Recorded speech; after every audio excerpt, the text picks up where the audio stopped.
Let's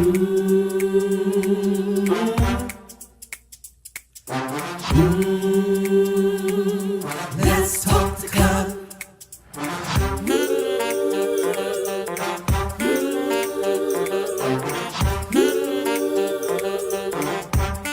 One more thing, like, subscribe, and share.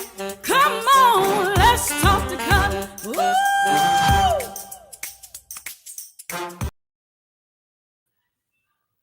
Hey, good evening, everybody. It's Cutler here on the Let's Talk to Cutler broadcast on the Let's Talk to Cutler YouTube channel and the Let's Talk to Cutler virtual book club meeting.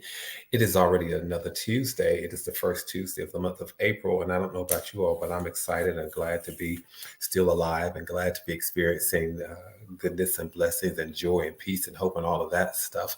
And so, if this is your first time, let me just let you know from the onset that this platform. It's about inspiration. It's about motivation. And it's also about challenging ourselves to be the best version of ourselves that we can be. I often say sometimes it's about making sure that we challenge ourselves to show up our best selves, even in the worst of situations, because the worst of situations, they just haphazardly show up sometime. Indiscriminate situations and challenging situations, they would just show up. They knock on everybody's door. Trouble knocks on everybody's door. Disappointment knocks on everybody's door. But what we need to make sure that we are capable of doing is making good decisions in bad situations and making sure that we allow our best self to show up even in the worst of situations. So it doesn't matter what it looks like. We spend about 1,800 seconds each Tuesday, and we get together here so that we can respond in a way it's just natural. It's just organic. It's just a part of what we do. And that's what this platform is about. It's not about negativity. It's not about pessimism, but it's about making sure that we challenge ourselves. And sometimes we really don't want to challenge ourselves. But my goal for us today is to make sure that we challenge ourselves, because we only get better when we challenge ourselves. We only get better when we sharpen ourselves. And sometimes you need each other to just kind of knock the rust off. And so to challenge you. So I want to challenge us, and I want to challenge us this evening specifically in the area of making better choices. Sometimes we don't always make the best choices, and I want to talk about that for just a moment. I want to talk about that, how to make best choices, because what I realized today, I was thinking that, you know what, I am worth every good choice that I make.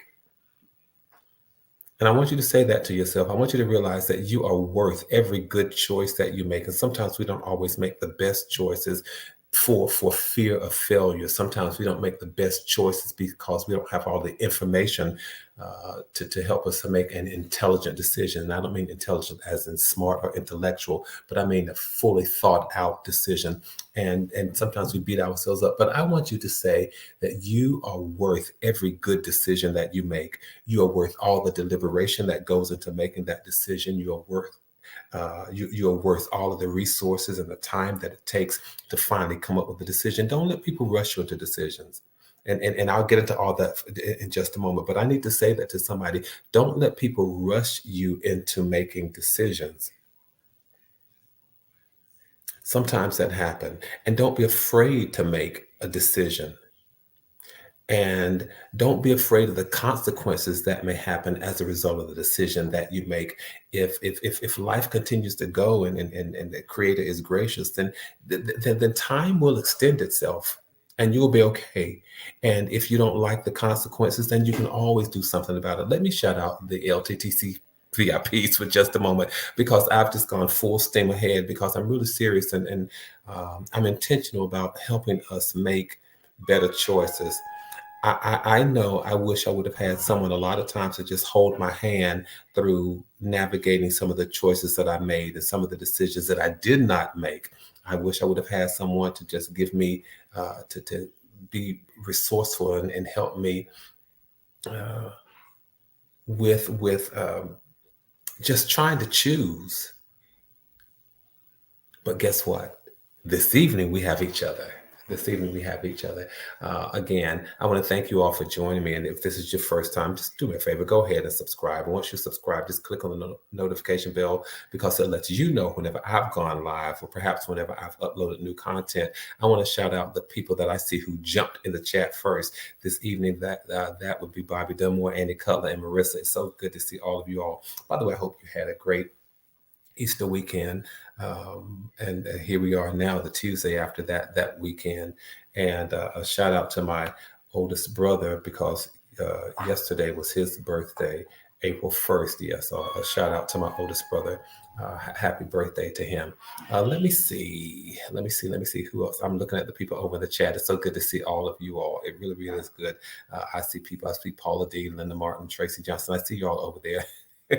I just feel like calling more than just the LTCC VIPs for just a moment. But, I read a quote today, and that may be the quote that just sparked me to have this conversation about choices, because practically everything that we do is related to a choice. I think it was I wrote this one down, Roy T. Bennett, who said that attitude is a choice. Everything is a choice, you all. Attitude is a choice. Happiness is a choice. Optimism is a choice. Kindness is a choice. Giving is a choice. Respect is a choice. Whatever choice you make makes you. Whatever choice you make makes you. So choose wisely. And I thought about that thing and I thought, wow, every single thing that happens to me, every single thing that I find myself involved in is a result of some kind of choice.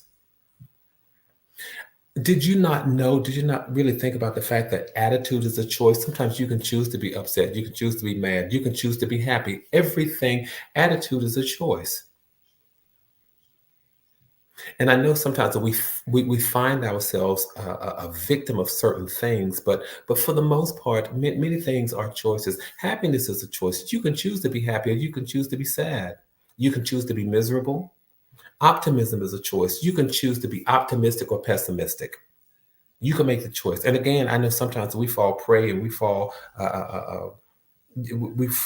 victims of what life throws our way. But many times you all have heard me say it's about how you respond. My response is what matters. Even giving is a choice. Whether you choose to give or whether you choose not to give, that's a choice. Respect is a choice. Whether you choose to respect or to disrespect somebody, that is a choice. Whether you choose to be kind or to be friendly, to cuss somebody out or to be violent, those are all choices that we make. And what we have to understand that based on this quote, and I fully agree with it, what Roy T. Bennett said was that whatever choice you make makes you. Because when you constantly find yourself making these kinds of choices, it speaks to your character. It speaks to your integrity or lack thereof, but it speaks to who you are. All the choices that you make define the kind of person that you are. So he concluded his quote by saying, choose wisely. How you want people to see you, how you want people to view you, what you want people to think about you, it depends on the kinds of choices that you make. And a lot of times we make those choices, but we want people to see opposite of what the choices that we make, but that's not going to happen. Our character is congruent, is parallel with the choices that we make. It really is. Otherwise, we strive to be hypocrites. I'm going to make this choice, but I want people to see me the opposite. This is what I'm going to do, but I want people to see me opposite. No, absolutely. That's not going to happen. Everything is a choice. Everything is a choice. And you have to say, I believe in myself so much until I have to believe in the choices that I make. I believe in myself so much until I believe in the choices that I make. So I am going to make sure that I make choices that reflect the character that I want people to see. The choices that you make you. Think about that and just let it soak in. We make all kinds of decisions. We make all kinds of choices. We make strategic decisions. We make strategic choices, those that are long term.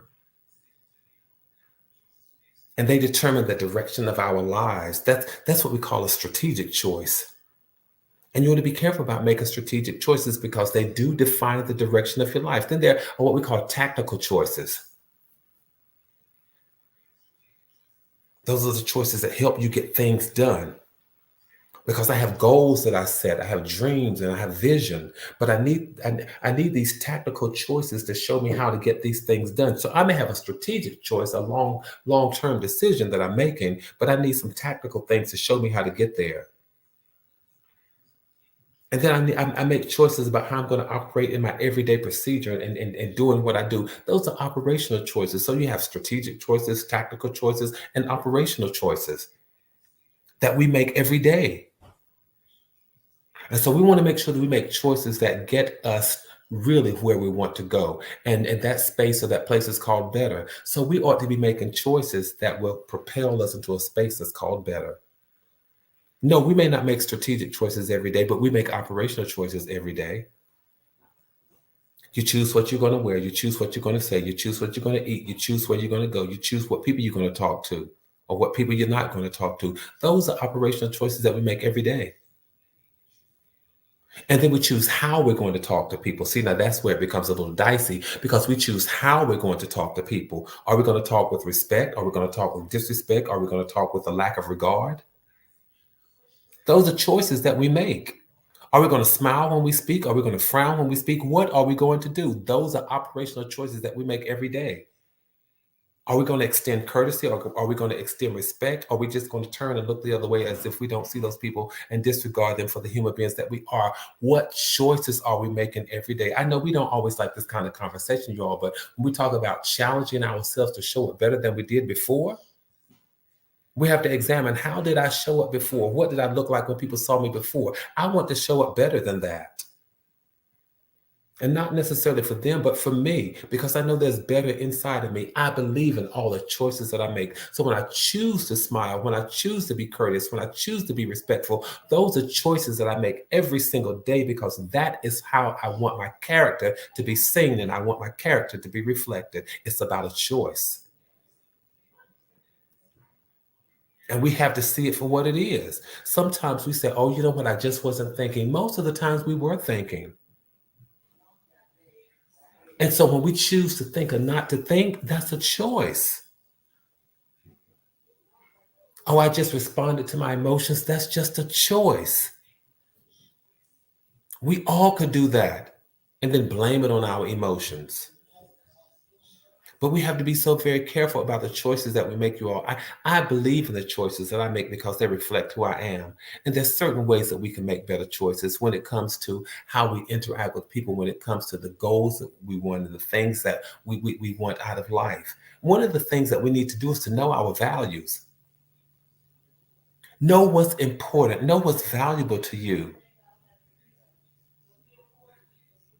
Sometimes we ignore that, but know what's important. Know what makes you tick. Know what you want out of life. Know your values because knowing your values will help you make better decisions.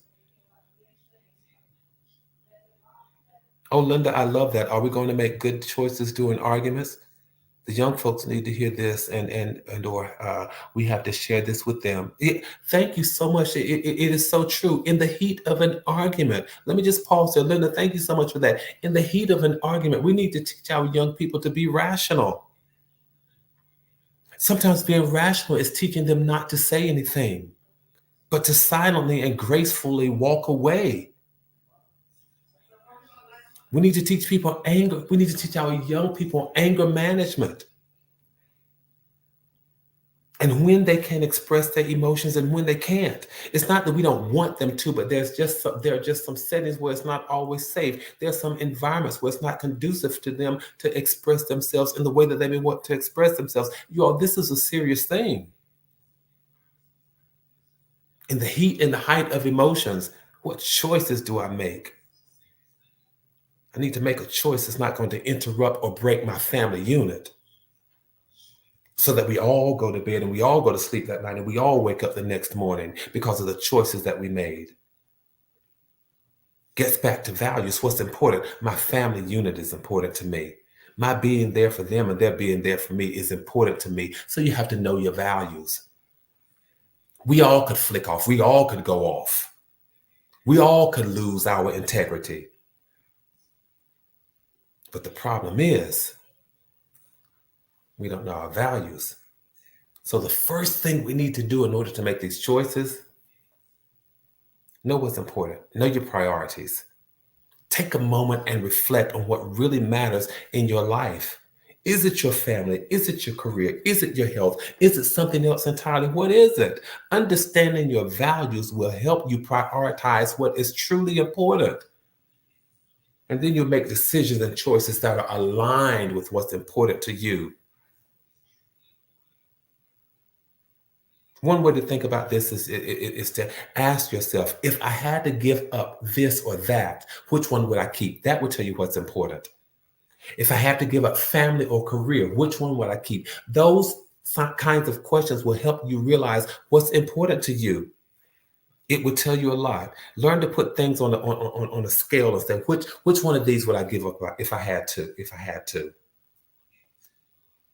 And then let's learn to make choices that are congruent with the values that we possess. And then not only know your choices, but know the things that will skew your judgment. We call them biases.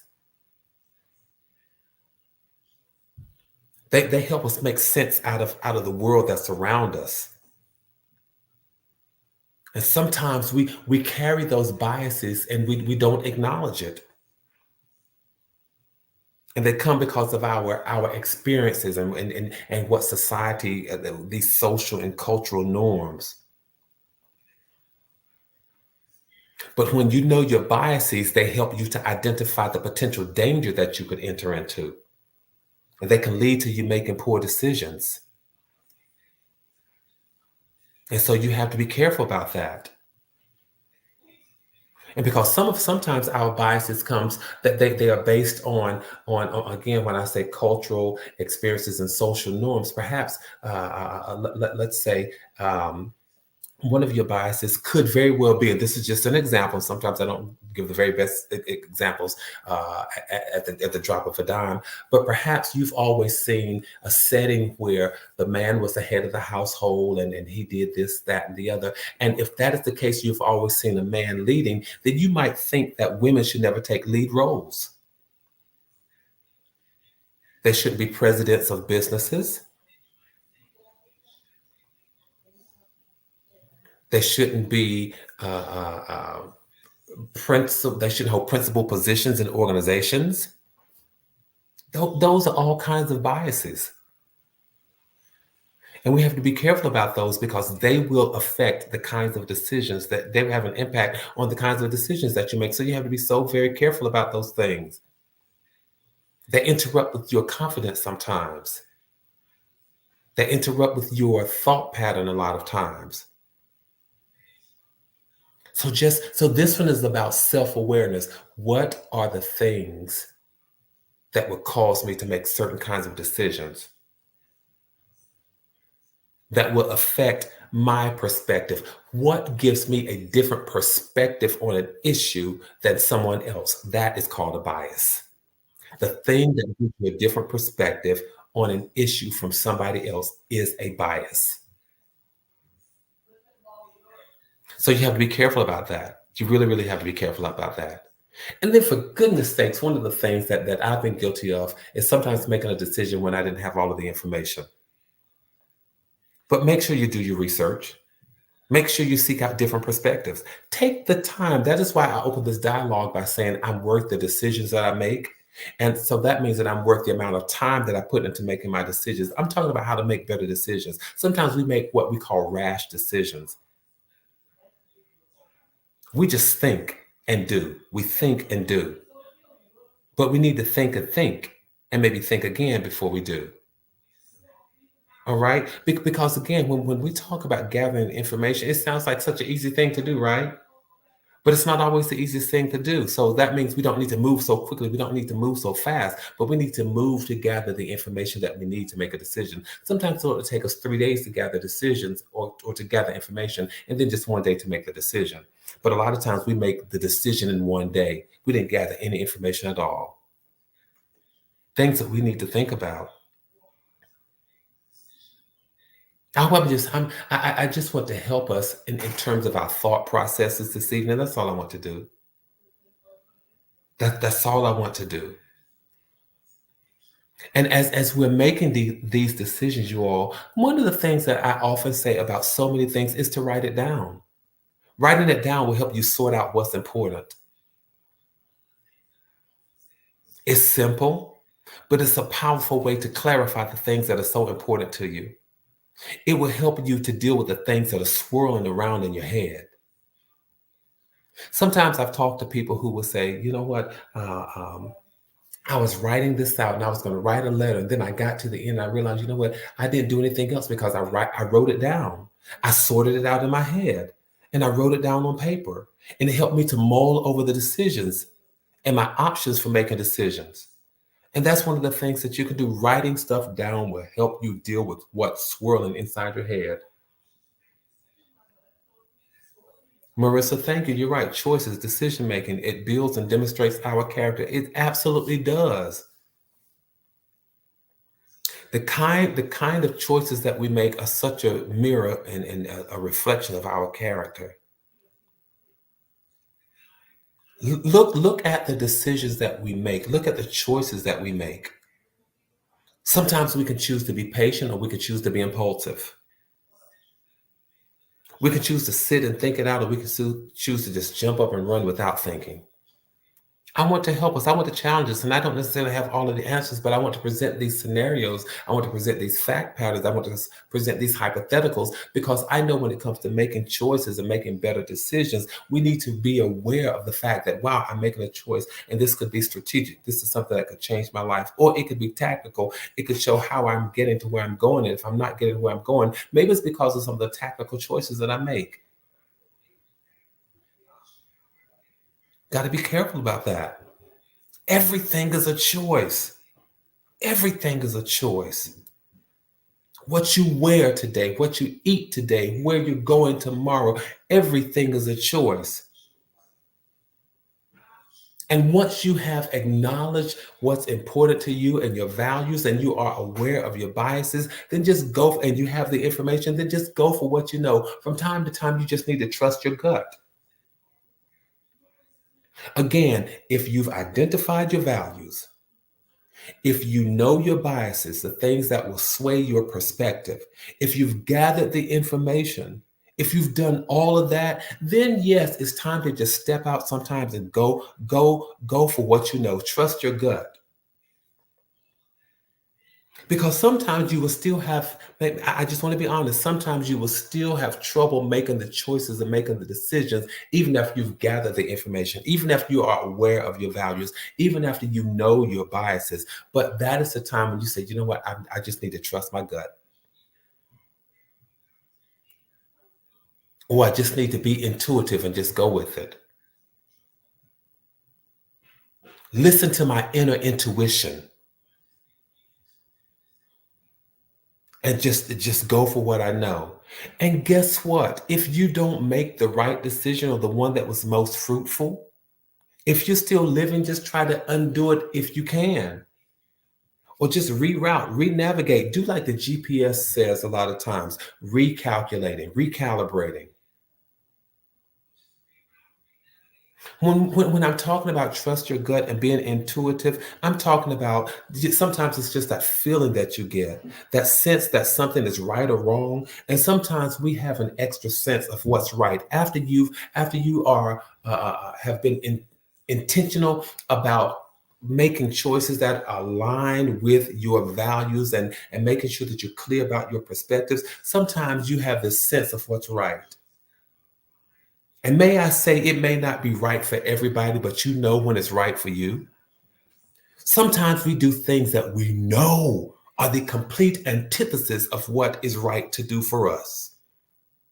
That's the exact opposite. It's like antithesis, antithesis of what we know is right. So we have to be careful about that. Because our intuition can be such a powerful tool, you all. It really, really can. And sometimes we just need to follow our gut and just take an action. Just get up and do something. Sometimes we just need to make the choice to get up off the seat of do nothing and do something. Because guess what? No decision is perfect. Setbacks will occur, challenges will happen. But at least by taking an action, you're taking one step toward achieving your goal. You're taking one step toward living a fulfilling life. At least you did something. And the beauty in making a choice, the beauty in taking an action is that every one of the actions that you take will result in a new set of decisions for you to make. So if I get up off the stool of do nothing and I make a choice, when I make that choice, it results in another choice that I need to make. Cutler makes sense out of that. If you're going to walk across the room, you have to make a decision to make one step. And once you make that one step, you have to decide then, am I going to step again or am I just going to stand here? You always have one decision will lead you to another decision. But if you never act on your decision, then you'll sit on the seat of do nothing for the rest of your life. Life has momentum to it. Chances interact with other chances. Opportunities interact with other opportunities. And when you throw yourself into this whole cosmic movement, this inertia of life and chances and opportunities, you're living. And every choice that you make will open a whole new world. A new world of decisions that you didn't even know existed until you got up to that point. You'll never know about the world of opportunities that are beyond the door at point B until you get to point B. So one of the things that we need to do is just rise up, make a decision, step because of that decision, and know that other decisions await you. Make better choices. Make better decisions. What am I saying? I'm just saying live. Life is happening. So live. Life is filled with fears and challenges and opportunities and all of that. So just as much as you can think of the negative things, then if the negative things are a possibility, then so are the positive things. Don't be afraid of new things. Don't be afraid of new opportunities. Don't be afraid of choices. Don't be afraid of decisions. Make them, take them, and live. Let me conclude the same way I started. I want to go back and read this quote. I hope you all have enjoyed this as much as I have. It's forced me to really think about making choices and being intentional about making better choices. Tracy, you're right. Making good decisions are important. So I want to conclude by reading that same quote by Roy T. Bennett. Attitude is a choice. Happiness is a choice. Optimism is a choice. Kindness is a choice. Giving is a choice. Respect is a choice. Whatever choice you make chooses you. Choose wisely. Thank you all so much for spending these 1,800 seconds with me, and thank you for allowing me to spend them with you. So wherever you've allowed me to come, whether it's your living room, your dining room, your kitchen, out on the porch, or with you while you're walking, thank you for allowing me to share that space. Let's keep doing what we do, you all. Let's keep building a community. Let's keep maintaining connectivity. Make sure that you all stay safe, stay sane, keep your heads up, keep your hopes up, and know that from my heart to yours, there is and always will be so much love. Thank you all, and make sure by the time we meet again, tell someone else, come on and let's talk to Cutler. Good night. I'll see you all the next time I see you.